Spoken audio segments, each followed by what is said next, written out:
Hello there guys, welcome to one of my live videos, and on this video tonight there's lots to negotiate about.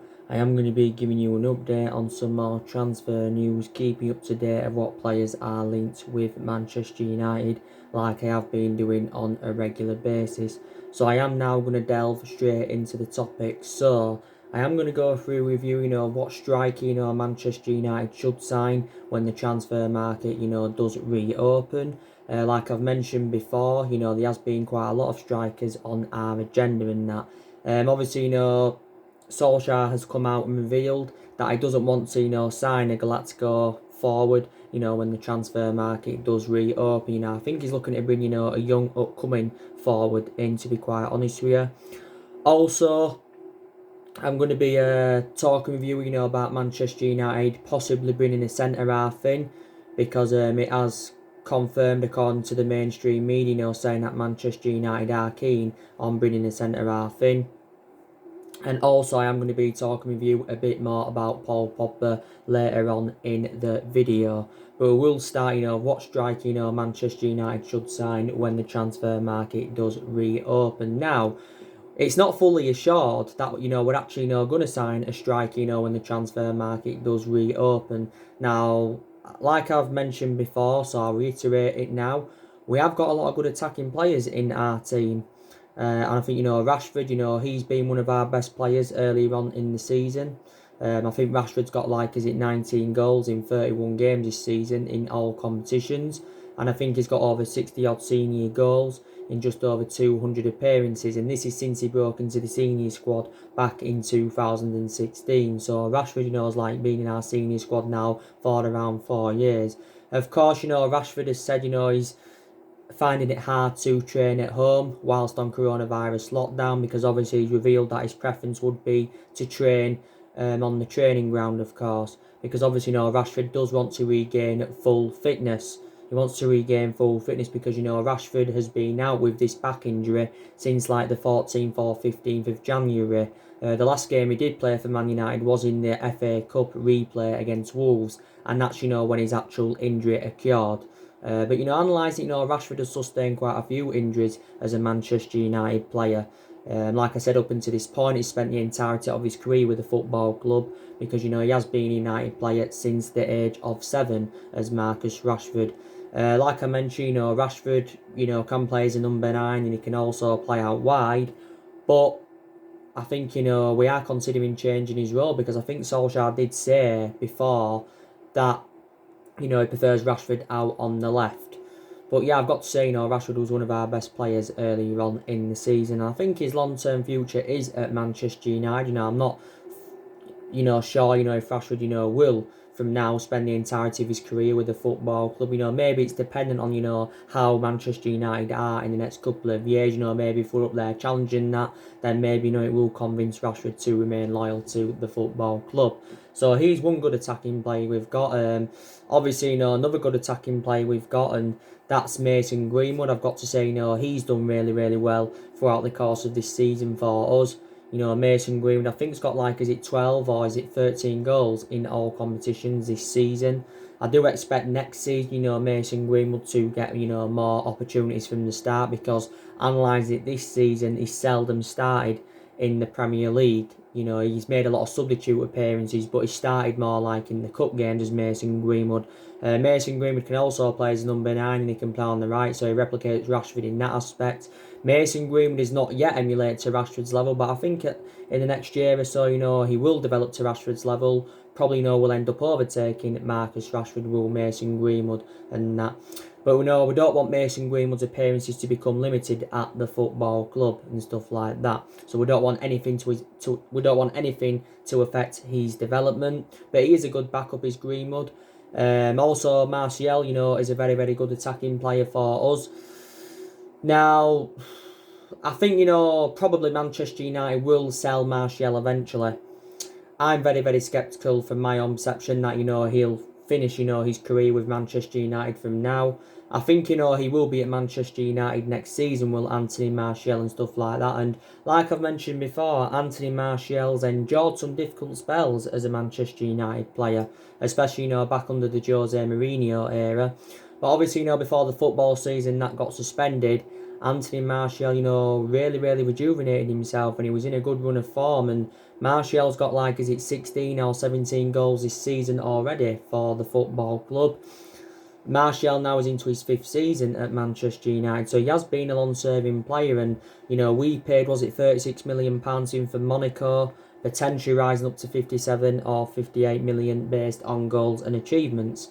So yeah, we did pay quite a bit of money for Anthony Martial, and don't forget we got him as a 19-year-old. But I've got to make an admission, like I've said before, one of the best seasons Anthony Martial enjoyed was his debut season under the Louis van Gaal era. Because don't forget, he scored on his debut against Liverpool, did Anthony Martial. And we got him as a 19-year-old, like I mentioned, and he is now still only at the age of 24. Now, I think what we need to do with Anthony Martial is, we need to find him a permanent position, because analysed it throughout the course of this season, he has been operating, he's been playing centrally, he's been playing in that number 9 role, but Martial predominantly plays out wide on the left. So maybe, we could keep Martial centrally, or, we could, revert him back to the left-hand side. We will see what happens. But analysing it, Anthony Martial's he's suffered quite a few injuries throughout the course of this season and sustained quite a few injuries during his Manchester United career. So let's just put that into the equation. I've also got to say as well, Odion Ighalo, he's enjoyed a fantastic start to his Manchester United career. Now, we probably know we'll end up getting Odion Ighalo on a permanent transfer, to be quite honest with you. Well, we could do. It's not fully assured that we're going to get Odion Ighalo on a permanent transfer. It has been revealed, like I mentioned before, how much it will cost us to get Odion Ighalo on a permanent transfer. It will cost us around £15 million. So he is a cheap solution, is Odion Ighalo. Now, it came out the other week, and it basically, said that Odion Ighalo has not yet received an offer to extend his stay at the club. Obviously, Odion Ighalo's current loan spell at Manchester United ends on the 31st of May, but there was rumours emerging out saying that we'll extend his loan until the 30th of June due to the coronavirus pandemic. But yeah, we have got him on loan and we're paying like a third of his wages at the moment. But he's enjoyed a good start to his Man United career. 4 goals in 3 starts for the football club. And I've got to say he is a good cover-up for Marcus Rashford. And Odion Ighalo is a lifelong Manchester United fan. And it says Ighalo's got to take around the £200,000 pay cut if he is, to remain at Manchester United. And if he is to,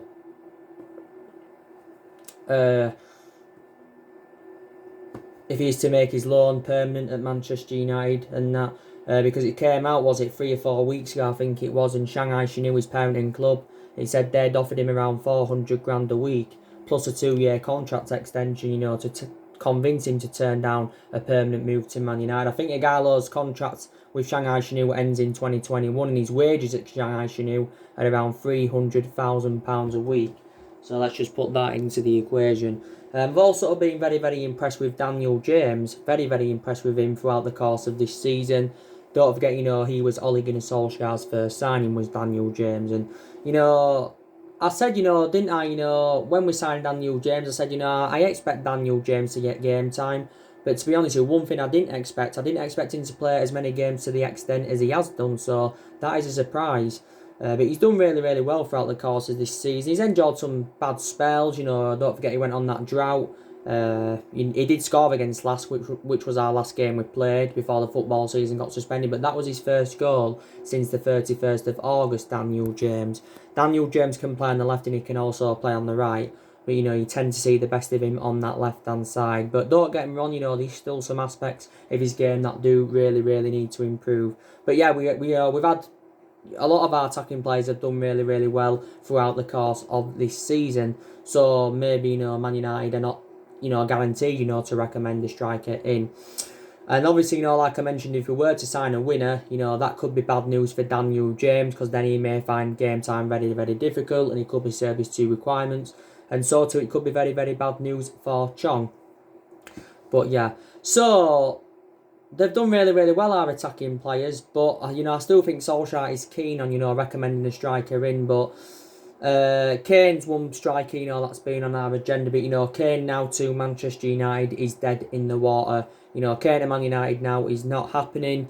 Ole Gunnar Solskjaer has confirmed this already. He's actually revealed that he's happy, you know, that we're not spending £200 million on Harry Kane. And I don't think he's worth £200 million anyway, and I think £200 million is far too much to pay for one player.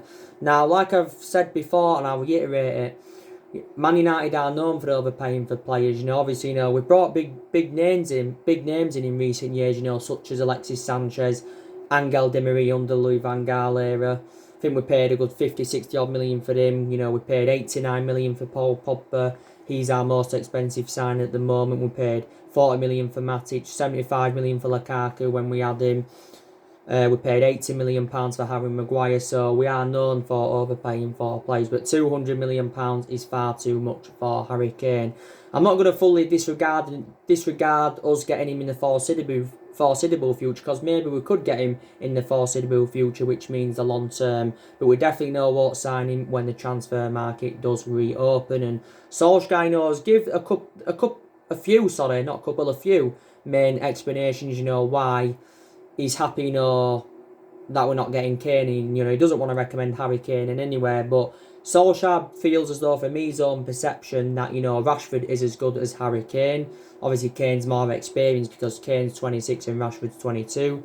Also, you know, he says bringing Kane in, you know, could affect the development of Mason Greenwood, and he just is basically too much money, is Harry Kane. So let's just put that into the equation. Now, the reports that have been coming out recently totally contrast to the ones that were coming out, was it earlier on this week or last week, if I can remember rightly. I think it was earlier on this week, should I say. Because it actually, you know, was stemming from the Mail on Sunday, which was on Sunday, of course, and they were saying now that Real Madrid have pulled out of the race for Harry Kane, you know, because Real Madrid have been tracking him, but Real Madrid have had quite a few players on their agenda. Obviously, you know, Real Madrid have done business with Tottenham in the past. You know, don't forget they got Gareth Bale from them back in 2013, and he also got Luka Modric from them. Obviously, you know, now it's saying, you know, that Juventus are in for Harry Kane, and I think if he leaves Tottenham, you know, Juventus is his likely destination. It said quite a few weeks ago that Manchester City had expressed their interest in Kane. And actually, you know, Kane had come out and recently said if he was to leave Tottenham, his preference would be a move to Manchester United. But, you know, we won't pay the £200 million that Tottenham are demanding, because, like I've said before, there is much cheaper solutions than Harry Kane, if I'm going to be quite honest with you. And I think, you know, we need to be a bit more sensible with our recruitment. And I think we have improved in the transfer market under Solskjaer, you know, by being a bit more sensible with our recruitment and stuff, because so far Solskjaer's enjoyed 3 transfer windows at the club and he's spent £220 million on 5 players. But, yeah. But, you know, last month, it fueled a lot of speculation up, you know, because Harry Kane had come out and made an admission, and he did actually, you know, say that he could decide to leave Tottenham if, you know, they fail to match his ambition, and if he feels as though the team are not progressing and stuff like that. And he was saying, like, he will not stay at Tottenham for the sake of it. And obviously, you know, Harry Kane has revealed his ambition, and his ambition is to win silverware. Because obviously, you know, he hasn't won out in terms of silverware at Tottenham, and Harry Kane has been at Tottenham for several years. He's been in their senior squad since 2011. And obviously, yeah, so he's been in their senior squad 9 years now. And he's gone on to score 181 goals in around 261 appearances in all competitions as Harry Kane. So he's their 3rd top goal scorer in their history. But we've been tracking Harry Kane for the last 5 years. I think the first time we expressed our interest was back under the Louis van Gaal era. Kane's got a contract with Tottenham until 2024. So he's got 4 years remaining on his contract. He's had a few injuries during his Tottenham career, because he has been out of a hamstring injury since January as Harry Kane. So, you know, he's sustained quite a few injuries during his Tottenham career. But like I said, you know, Daniel Levy and that, you know, does remain ruthless over his valuation. You know, because Tottenham are basically, you know, under financial difficulty, you know, just like a lot of teams are across the world, you know, due to this coronavirus pandemic. You know, don't forget Tottenham are still paying for their £1 billion stadium. You know, they owe quite a bit of money on the stadium loan. I think they owe 70 or 80 odd million pounds on the transfer fees. Harry Kane would be a great addition to our squad if he ever came in, don't get me wrong, because he's a proven goal scorer and that. And I think, you know, he's won the Golden Boot a couple of times, and he would be a good adequate replacement for Romelu Lukaku. But it's just too much money, is Harry Kane. £200 million is far too much for him. But basically, Tottenham don't want to lose him, and this is why, they've priced him, for when the transfer market does reopen, because don't forget, Tottenham lost Christian Eriksen back in January. They also lost Danny Rose to Newcastle. You know, they did recruit players in, the Tottenham, but, Harry Kane is definitely, one of their best players. But he just feels unhappy under the Jose Mourinho era, does Harry Kane. And Tottenham made a mistake by recommending Mourinho. They should have, stuck him with Mauricio Pochettino. But yeah, so Kane to Manchester United now is dead in the water. But, Wayne Rooney come out and give his verdict on Kane. He believes that Kane will break his England record. So probably, Kane could end up staying at Tottenham at least for another year to see how it plans out. And if they don't match his ambition, that's when Harry Kane will decide to leave Tottenham. You've had the likes of Neville in recent weeks and Roy Keane earlier on in the season. And a few other pundits, saying he would be a good signing for Manchester United. But, yeah. And I did say, didn't I, if we were to sign Jadon Sancho, could that convince, Harry Kane to come to Man United? But like I said, we can't afford both players, because if we was to get both players, then that'd cost us around £320 million. And don't forget, we're planning on reducing our summer transfer budget due to the financial impact, with the coronavirus crisis. I think a lot of teams, will be reducing their transfer budgets and stuff like that. I think, we'll probably only make one big signing in the summer, and that will be Jadon Sancho. Then maybe we'll get a few other signings in, but there won't be big money signings. Maybe we'll get another two average players into the team. But, Solskjaer's obviously, basically said, he wants to make around 4 signings, because he believes we need around 4 signings to become title contenders next season. And obviously, they've got to be the right calibre players. But I think now Solskjaer's planning on making around 3 signings. But like I've said, he wants to address the deficiencies in the squad, and he's already identified, the areas where he does want to strengthen up. Obviously, he says when the transfer market does reopen, we will exploit the transfer market and stuff like that. So he believes, we can get the right calibre players in. Whether, regardless of whether we get Champions League or not, he still believes, we can get the right calibre players in. But if we get qualification for the Champions League, that will be very, very beneficial indeed.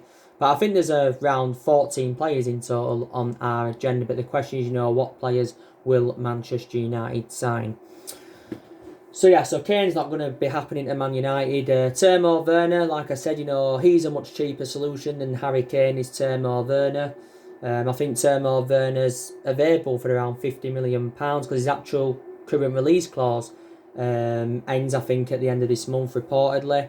I think Liverpool have been emerged as the favourites to sign Timo Werner, because, back in February he was talking a lot about Jurgen Klopp, about him like being the best manager in the world. But I don't think, Man United will sign Timo Werner. Very, very sceptical of that indeed. There's a possibility chance, that we could sign Erling Haaland, because he's another striker that's been on our agenda, Erling Haaland. And obviously, Solskjaer's revealed his transfer strategy, he revealed it, a long time ago. Obviously, he still wants to continue the policy of recruiting young British players in, and Erling Haaland would fit Ole Gunnar Solskjaer's transfer strategy perfectly, because obviously, he's very, very young. He's only 19 or 20 years of age, and it was a shame, that we didn't get Erling Haaland back in the January transfer window, because, like I mentioned before, he would have been an Ole Gunnar Solskjaer type signing. Obviously, Ed Woodward and Solskjaer, went to meet up with Erling Haaland in Norway back in January, to discuss a possible move to Manchester United.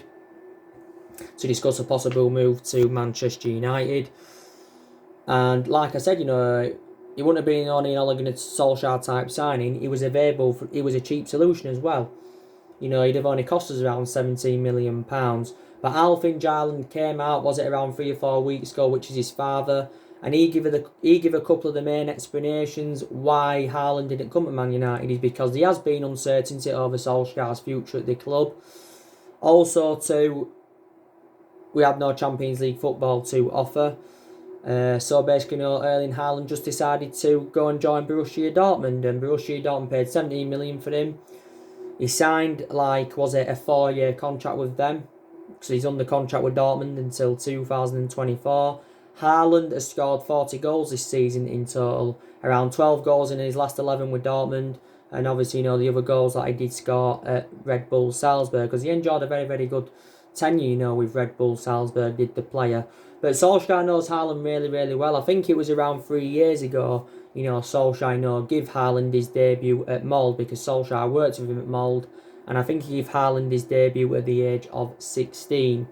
But it's come out in recent weeks, actually, saying that we have reignited our interest, like I mentioned. Madrid have been in for him.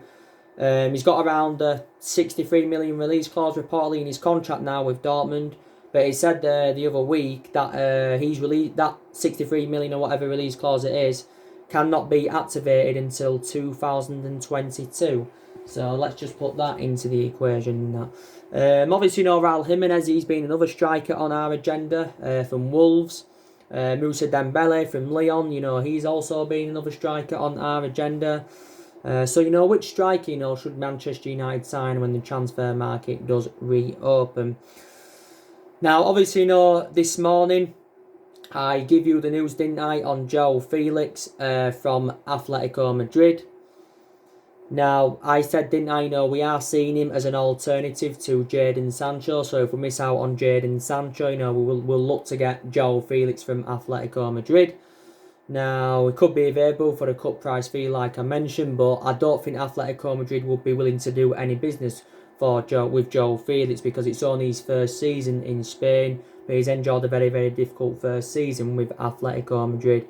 Now, this was stemming from Leeds Sport 10 today, saying, we've expressed an interest in João Felix, and we've had internal negotiations with his super agent, George Mendes, and that. Obviously, that's David De Gea's agent, George Mendes, James Rodriguez's agent, and stuff like that. But I can't see, Manchester United signing João Felix. João Felix was very, very good during his time with Benfica. Like I mentioned, he only enjoyed one season in their senior squad, but he did win the title with Benfica. Don't forget, did João Felix. He won the title with them, and won best young player. He won the best young player of the year, didn't he? Reflecting on his good run of performances. But he was at Benfica for several years, including the time, when he was in their youth setup. But yeah, so Atletico Madrid did pay £130 million for him. So he's like the fourth most expensive player in world football. Fourth most expensive player, and he's under contract with Atletico Madrid until 2026, because when he signed for Atletico Madrid, he signed like a 7-year contract. He can play as an attacking mid, he can play as a winger, he can play as a striker and a secondary striker, so his versatility is very, very good, and he is only at the age of 20. Don't forget, we went in for João Felix last summer. So yeah, there's so many attacking players on our agenda. So that's the latest news on that. What striker, do you think Manchester United should sign? Now, let's delve into the news on Paul Pogba. I have been talking with you guys about Paul Pogba on a regular basis. Now, I think Paul Pogba is set to stay at Manchester United. Obviously, the Spanish expert, he came out recently, and he actually says that Paul Pogba will sign a new long-term contract at Manchester United. Well, this is what he expects, and he expects him to become the club's leader. So that's stemming from him. There's still other media outlets though that are contrast to that, saying that Paul Pogba could still leave Manchester United. Now I think Paul Pogba still wants to leave the football club, so he's got the same perception than what he had last summer, because he revealed last summer, did Paul Pogba, that obviously he wanted to leave the football club, and he even publicly admitted this. Now obviously Real Madrid have been relentlessly linked with him. There's also been a lot of rumours emerging out saying that he could possibly make a return back to Juventus, because I think Juventus is his first choice if he is to leave Manchester United, because Pogba did enjoy 4 good years in Turin with Juventus, but since he rejoined Man United, the vast majority of his performances have been totally comparison to his ones in Turin. Like I've said to you, swap deals have been on the agenda in recent weeks. There's been talks of Ramsey coming as part of a swap deal. There's been talks of De Ligt coming as part of a swap deal and that. But due to this coronavirus crisis and that, if we were to sell Paul Pogba, maybe we could only get around maybe 50 or 60 million pounds for him. Because like I said, if we sell him, it's very imperative that we get more than the 89 million pounds that we did pay for Paul Pogba and that. Now, Paul Pogba, as it stands, has got around 2 years remaining on his contract with Man United. 1 year with an option of a further year. 1 year with an option of a further year. So we've got an option, to trigger we've got an option, to extend his contract and that. But I think we've quoted out if we were to sell him when the transfer market reopens, and without him being part of any swap deal, we want at least £100 million for the player. Don't forget, last summer we wanted around £180 million for Paul Pogba.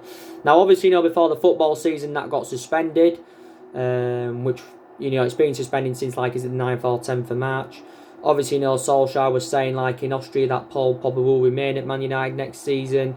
He also, he was reiterating what Pogba had said, because Pogba said he was interested in staying at the club and he was interested in extending his contract and stuff like that, because he believes he can form a good partnership with Bruno Fernandes. Can Paul Pogba and Bruno Fernandes even play together in our team? And that is the question and stuff like that.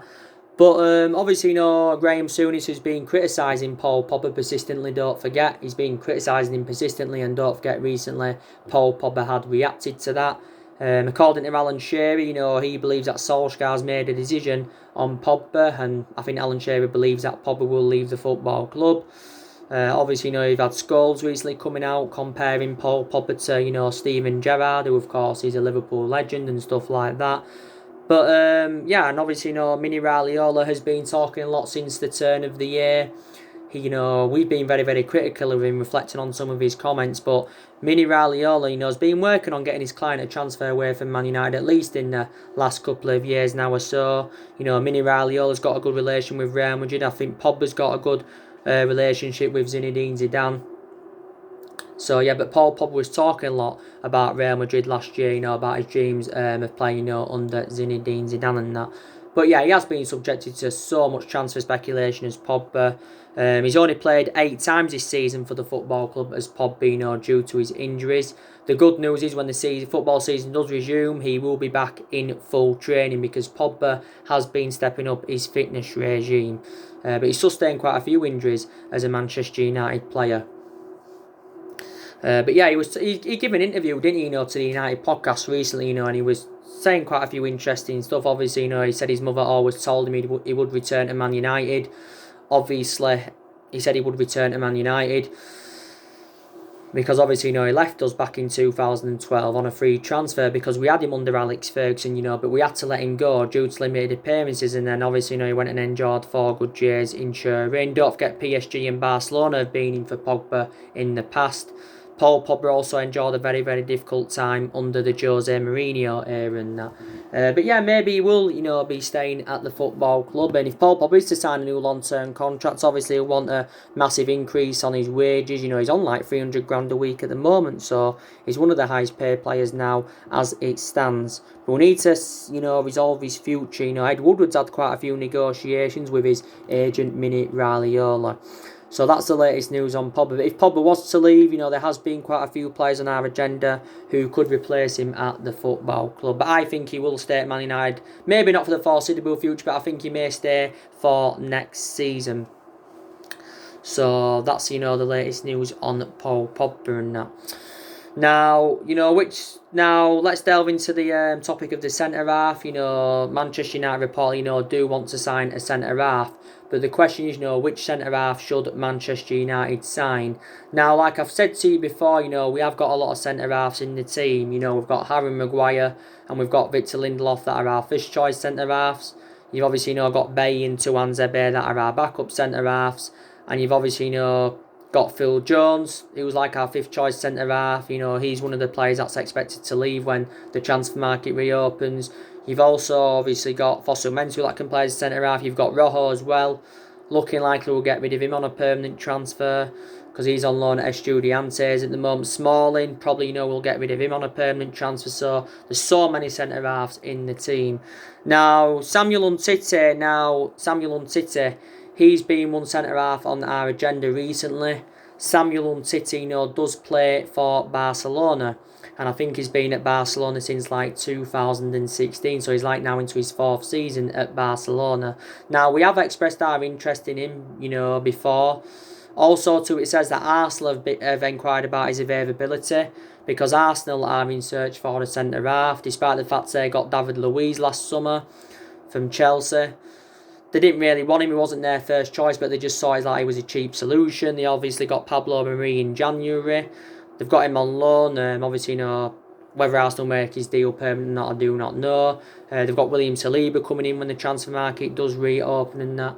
But reportedly, Arsenal are not willing to meet his £50 million asking price, because I think Barca have said they want around 50 million. He says Chelsea have also been in for Samuel Umtiti. But he's made a decision on his future anyway, Samuel Umtiti. This is stemming from reports in Spain. He actually insists that he's happy with Barcelona and he wants to stay with Barcelona, does Samuel Umtiti. I think he's got a contract with Barca till 2023. Barcelona paid around €25 million for him from Lyon, because he began his career in France with Lyon. I think, he was at Lyon around 14 years. I think 10 of those years he was in their youth academy. Did win a couple of trophies with Lyon. Also, he's won quite a few trophies, since his arrival at Barcelona. He's won the La Liga, I think, and the Copa del Rey a few times. And he's 26 years of age, is Samuel Umtiti. 6 foot, so very, very effective in the air. Quick, shows that ability to play out from the back. So do you think he'd go well alongside Maguire in our back line if he was to come in, Samuel Umtiti? But I'm very, very sceptical that he's going to leave Barcelona. But like I've said, I think Barcelona are looking to offload a few of their players. I give you the news, obviously, regarding Ousmane Dembele recently. He's enjoyed a difficult time with Barca. They're also looking to get rid of Philippe Coutinho on a permanent transfer. But yeah, Samuel Umtiti has been on our agenda.